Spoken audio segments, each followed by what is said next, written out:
জয়পুরহাট সীমান্তে আবারও কাঁটা তার দেবার চেষ্টা করছে ভারতের সীমান্তরক্ষী বাহিনী বিএসএফ। তবে ঘটনাস্থলে গিয়ে কাজ বন্ধ করে দিয়েছে বিজিবি। সোমবার পাঁচবিবি উপজেলার পূর্ব উচনা ঘোনাপাড়া সীমান্তে আবারও আন্তর্জাতিক আইন অমান্য করে কাঁটাতারের বেড়া দেওয়ার চেষ্টা করে বিএসএফ। তবে স্থানীয়দের দেয়া খবরে দ্রুত ঘটনাস্থলে পৌঁছায় বিজিবি। এই ঘটনায় সেখানে উত্তেজনা বিরাজ করছে। এ বিষয়ে আরো তথ্য জানাতে আমাদের সঙ্গে যুক্ত হবেন সহকর্মী মোয়াজ্জেম হোসেন। মোয়াজ্জেম, সীমান্তে কাঁটাতার দেওয়ার ঘটনায় সেখানকার বর্তমান পরিস্থিতি কেমন দেখছেন? এছাড়া এলাকাবাসী কি বলছেন জানাবেন। গজের মধ্যে যে আমাদের 150 গজের পরে যে সীমান্ত তার কাটা দিতে হবে, এটি কিন্তু তারা বারংবারই লঙ্ঘন করে কিন্তু আমাদের একবারে সীমান্ত অর্থাৎ একেবারে জিরো পয়েন্টের কাছাকাছি তারা তার কাটা দিচ্ছে। এই তার কাটা দেওয়ার মধ্যে দিয়ে কিন্তু স্থানীয় যে লোকজন রয়েছে, যারা এলাকায় বসবাস করে, তারা কিন্তু সবসময় আতঙ্কে থাকে। পাশাপাশি আমাদের বিজিবির পক্ষ থেকেও কিন্তু সবসময় সতর্ক রয়েছে এবং তারা কিন্তু বাধা দিচ্ছে। আপনি এখানে যে এখন স্থানীয় যে একজন হলো এখানকার যে বসবাস করে, তার সঙ্গে আমরা কথা বলতে চাই।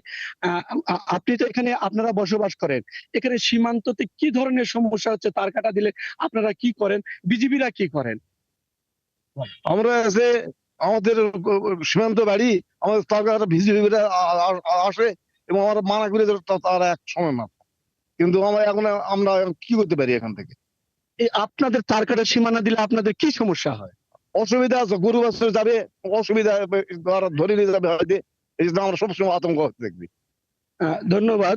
শুনছিলেন যে স্থানীয় লোকেদের সমস্যা, তারা যেটি বলছিলেন যে যদি একেবারে সীমান্ত যদি নো ম্যানস ইয়েকে যদি বাদ দেওয়া হয়, সেক্ষেত্রে কিন্তু যে আমাদের সাধারণ যে মানুষগুলো গরু ছাগল কিংবা জমিতে যখন আবাদ করতে যাবে, তখন কিন্তু তারা একেবারে সীমান্তের কাছে তার কাটার কাছে যখন যাবে, তখন কিন্তু বিএসএফরা কিন্তু আমাদের সাধারণ মানুষদেরকে মানে তার কাটার কাছে গেলে তাদেরকে শত্রু ভেবে কিংবা কখনো মনে করবে যে এরা স্মাগলার হয়ে এইভাবে ভেবে কিন্তু তাদেরকে গুলিবর্ষণ করতে পারে এবং তাদের মধ্যে আক্রমণ করতে পারে, এমনটি বলছিলেন এখানকার ধন্যবাদ সীমান্তবাসীরা। মোয়াজ্জেম, আপনি থাকবেন। আবারও যুক্ত হব পরবর্তী আপডেট যাতে আপনার সঙ্গে। দর্শক, জয়পুরহাট থেকে যুক্ত ছিলেন মোয়াজ্জেম হোসেন।